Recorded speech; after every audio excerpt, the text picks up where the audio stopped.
Hello, Gemini, Sun, Moon, Rising, at Venus signs. Kamusta kayo? Sana po nasa mabuti kayong kalagayan. Welcome back po sa Star Tarot. Kung bago kayo rito, welcome din kayo. Thank you sa inyong support. I truly appreciate it. God bless you all. Una mensahe ni Gemini for the week ay Journey Guide. So, Gemini, meron siguro kayong napipintong pag-travel. This could be international travel. Kaya inaanyayahan kayo dito, Gemini, no, ng mensahe na to na mag-call in kayo sa inyong journey guide para matulungan kayo, no, ng guide niyo na to para doon sa inyong pagta-travel na maging safe, maging secured kayo, at saka nakakatulong sila Gemini, sa kunyari magbubuk pa lang kayo ng mga ng plane seats ninyo, magbubuk pa lang kayo ng hotels, or naghahanap pa lang kayo ng matitirhan ninyo, something like that. When you call on your journey guide, tutulungan kanyan, iga-guide kanyan talaga kung alin yung, para makakuha kayo ng best seat, ng best price, para sa inyong transportation, at saka magiging easy peasy, no? Yung paghahanap ninyo ng tirahan, at pagfa-facilitate ninyo na kung ano man ang mga kailangan ninyo or kakailanganin ninyo sa inyong pag-travel. And ang pagta-travel na din ito, no, maaaring for various reasons, maaaring ang iba sa inyo dito is going to relocate somewhere, maaaring across the globe ito, maaaring magmamigrate na ang iba sa inyo sa ibang bansa. Posible din na yung pag-travel ninyo na to is trabaho overseas, posible din ito na pasyal, no? For depende sa inyong sitwasyon, but definitely there is going to be some travel na gagawin si Gemini. We have freedom. Ayan, so definitely talaga may movement dito, no? Hindi lang physical movement ang mangyayari dito sa inyo, kundi moving on din kayo, no? Talagang you are going to leave something behind you na from here on.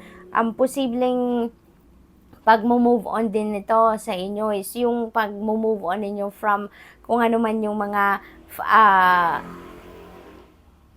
past ninyo. Maaaring may mga past relationship kayo na matagal nang hindi kayo makaalis-alis, hindi ninyo maiwanan, kumbaga, kasi talagang nag-harbor pa kayo ng mga resentments, anger, mga emotional wounds pa ninyo, meron pa kayo mga emotional baggages for quite a while. Pero ngayon, you are going to reclaim your freedom. You are really going to break away from that situation at mag-move on na kayo sa buhay.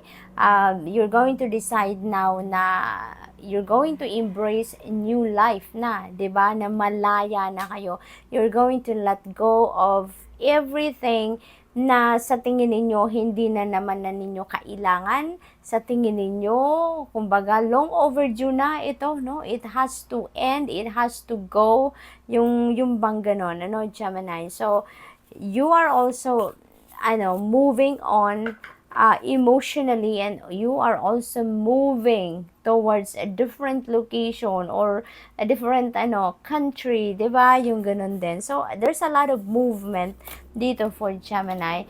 You are creating something new sa buhay ninyo. You are definitely going to create some change dito sa buhay ninyo. So this is really a beautiful period sa buhay ninyo, kasi merong magagandang transition dito na mangyayari sa inyo, Gemini. Yung pag-move on ninyo na ito, you're going to create something beautiful, very optimistic, very happy na sitwasyon para sa buhay ninyo.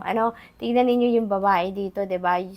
Super happy siya, super excited siya na nurture niya, kinukultivate niya yung halaman na to. Ganun din ang gagawin ninyo dito, Gemini. You're going to start something new. You're going to plant seeds, new seeds sa ngayon, Yung bang magsisimula kayo ng bagong buhay. You're going to cultivate a new situation sa buhay ninyo ngayon. So you're going to embrace a different experience naman dito sa buhay ninyo, dahil sa pag-move on din ninyo, at saka magbabagong buhay talaga kayo, dahil ang iba sa inyo is going to to relocate somewhere. So what else for Gemini? Be humble, first quarter moon in Leo. Maybe you are dealing with a Leo, no? Gemini, around this time, posible din na meron kayong Leo placement din sa inyong chart. So, ano't ano man ang kaganapan sa buhay ninyo, always remember to be humble.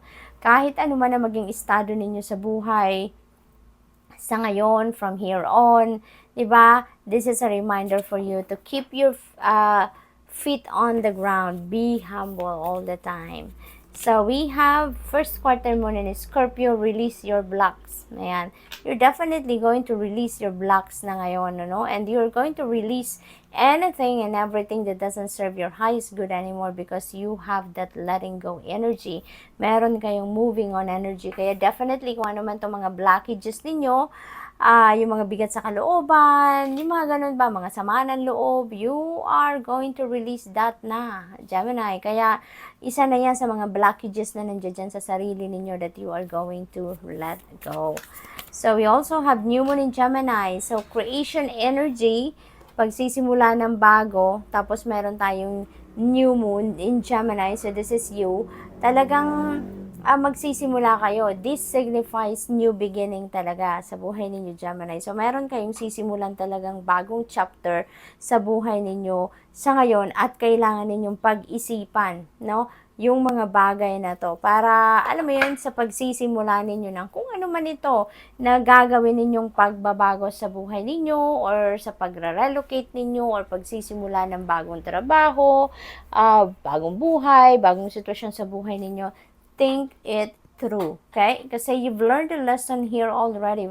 No, ang dami nyo ng wisdom na napulot, ang dami nyo ng learnings in life na napulot ninyo from the past. Ano, kaya ngayon, ano na kayo, seasoned in life na kayo in terms of life's experiences. Kaya pag-isipan ninyong mabuti ngayon ang bawat galaw na gagawin ninyo, Gemini. Okay? Think it through. Wag kayong mag-rush, no?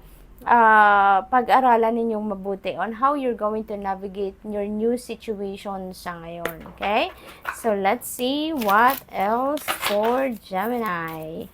We have 8 of Wands. Definitely, you're going to travel dito. For most of you, dito Gemini sa collective, meron travel plans at maaring ngayon na ang pagbabiyaheng ito.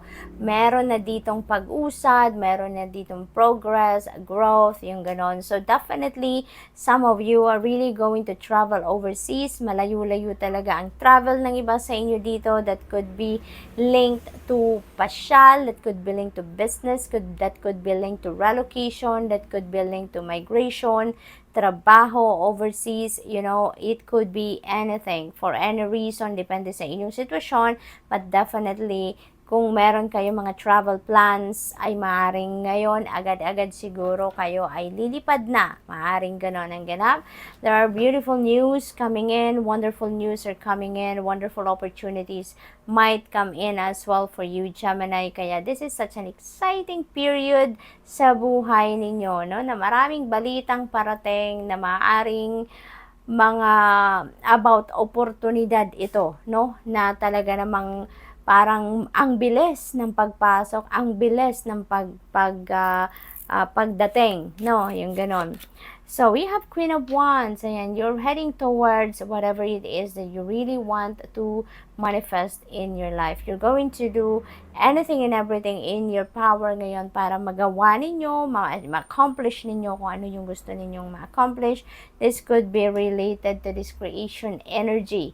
Maaring yung idea ninyo dito is very new for you, pero walang makakasagabal sa inyo dyan. Walang makakapigil sa inyo. No one or nothing can get in your way dahil hindi nyo yan papayagan. No? Talagang on the prize kayo dito. You're super focused and determined dito to accomplish what you really want to accomplish. And parang related dito sa inyong creativity, related dito sa inyong passion. So that could be linked to trabaho, career, ganon. Ano? And ano to merong abundance na nadadating dito sa inyo. So, posibleng kung ano yung kakahinatnan ng endeavor na to that is going to bring forth prosperity and abundance into your life, Gemini. So, we have Seven of Pentacles. Ayan. Some of you are waiting for something dito. You're waiting for the fruit of your labor, no? Naghihintay kayo dito ng inyong return of investment. Naghihintay kayo dito ng bunga ng inyong pinaghihirapan, ano? There is a promise dito, Gemini, na whatever it is that you are asking for or whatever it is that you are expecting to come, ay yan ay promise sa inyo na ibibigay sa inyo. It might not in the exact form or sa timeline na ine-expect ninyo, but there is a promise dito na makukuha at makukuha ninyo ang bunga ng inyong pinaghirapan. No? You just have to wait for the divine timing for it to manifest. Okay? So, be patient. No? Be patient. Yun ang mensahe sa inyo ni Seven of Pentacles. So, good luck. That's all I have for you for today. Thank you for watching. Love and light. Namaste.